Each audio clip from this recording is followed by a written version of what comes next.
Hi! Did you guys miss me? I know I'm quite late with my review for this week, but we have a few reasons to blame for that, starting with Mr. Safe Spaces himself, Tulo, Karye Tulo, who was gracious enough to host us for a watch party that was equal parts watch as it was party.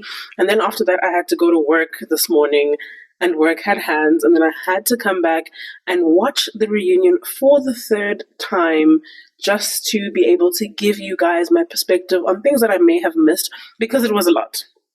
It was 2 hours on Mzansi Magic, about an hour and a half, just over an hour and a half on Showmax, and these people said we are giving you guys everything and more, and still we actually didn't get to see it all, but what we saw was a lot, so let's talk about it. I will also be giving away a few Showmax vouchers at the end of this, but when I did my announcement, you guys didn't really follow instructions, like only two of you followed instructions. And then if I end up giving the prize to those two people and the rest of you didn't get your fair chance to enter, you'll be like, what the hell happened? How did we miss out? So please be able to keep your eyes peeled. I'm going to give you the competition mechanics, and you need to follow all the rules to be entered into the draw for that. I'm going to use like a draw picker machine situation. So it's not necessarily me choosing names. I want to give everyone as fair a chance as possible. So please be sure to listen to the end of this video and the end of my part 2 video for your chance to enter. But let's get straight into it. We open the reunion episode, which is Married at First Sight Mzansi, Season 2, Episode 14, and the final episode in this season with the cast getting ready.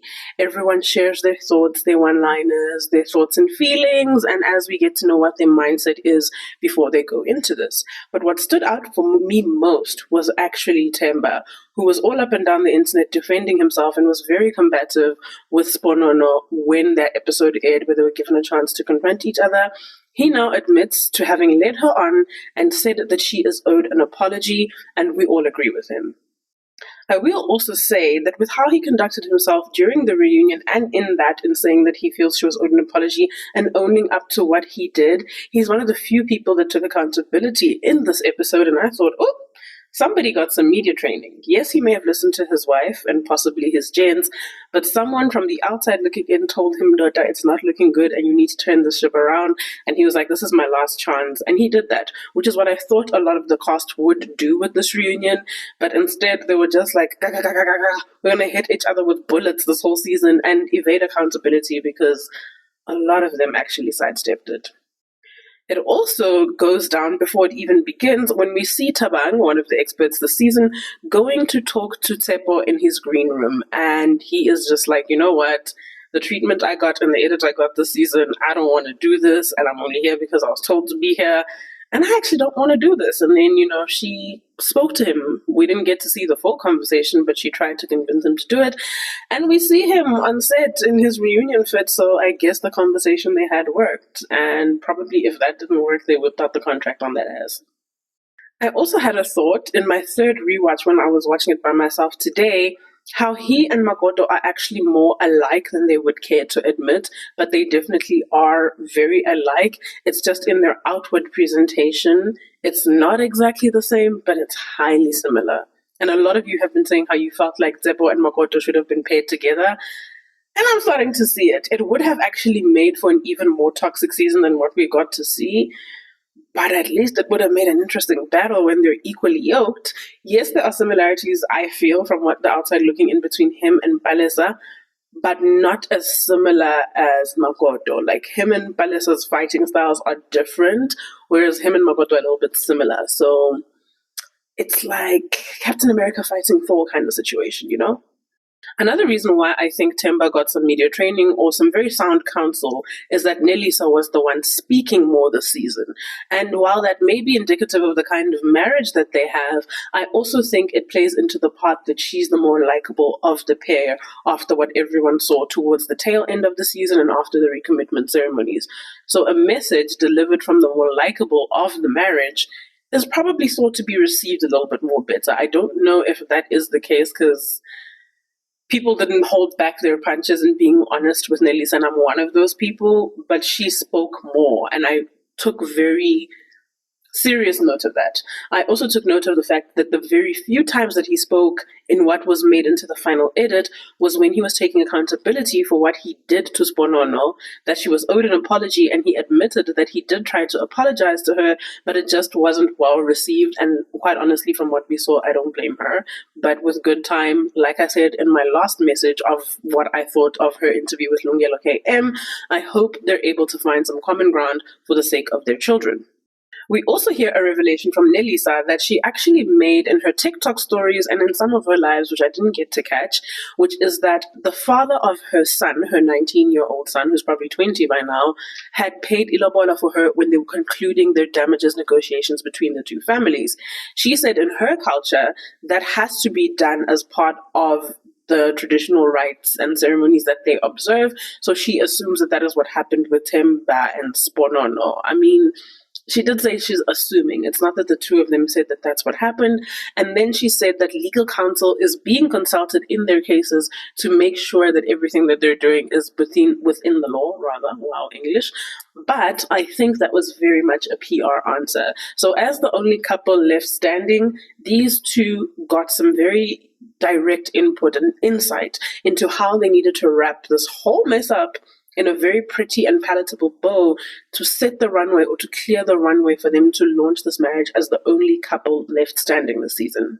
Another way she tried to wrap it up in a pretty bow was where she said that they were never living together, even at the time that the confrontation was filmed, and that she lives about 7 minutes from where they now live together in Joburg, letting y'all know that my man is her man and she ain't going nowhere.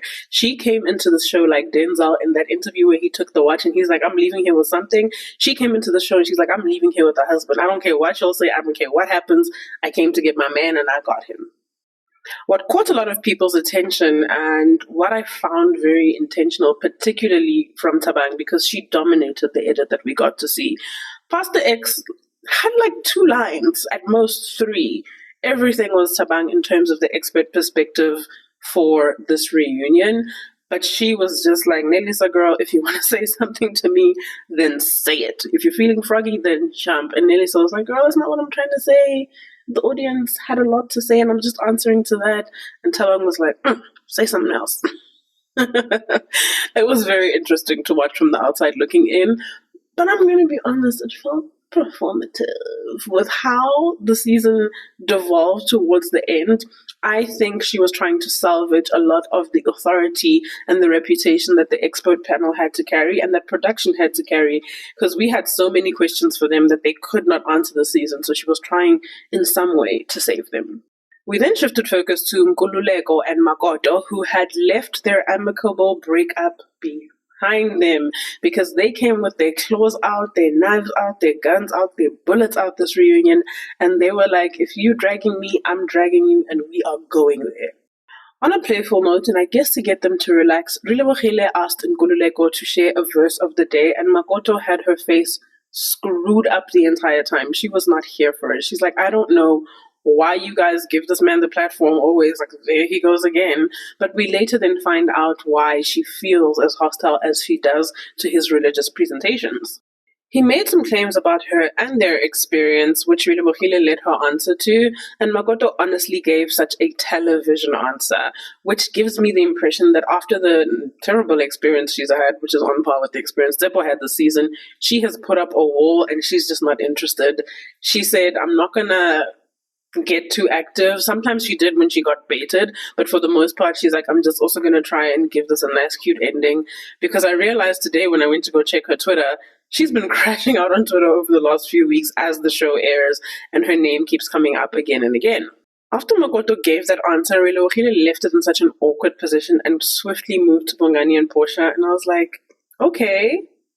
And just like that, we're at 9 minutes, so it's looking like this might be a part 2 and a part 3, so follow for part 2 and 3, repost this with your friends, and listen out for the competition metrics, which you must be following my WhatsApp channel, which is my name and my surname. You can actually find the link in my bio, and you must be following me on at least one social media platform, so either TikTok, Facebook, Instagram.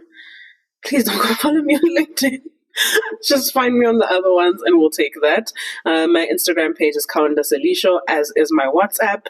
Engage with the videos that I'm sharing about the reunion and tag one friend in my comments, just to let them know that the competition's going, and consent to me accessing your information for the purposes of this giveaway. And that's it. You're entered into a giveaway for a 3-month Showmax subscription.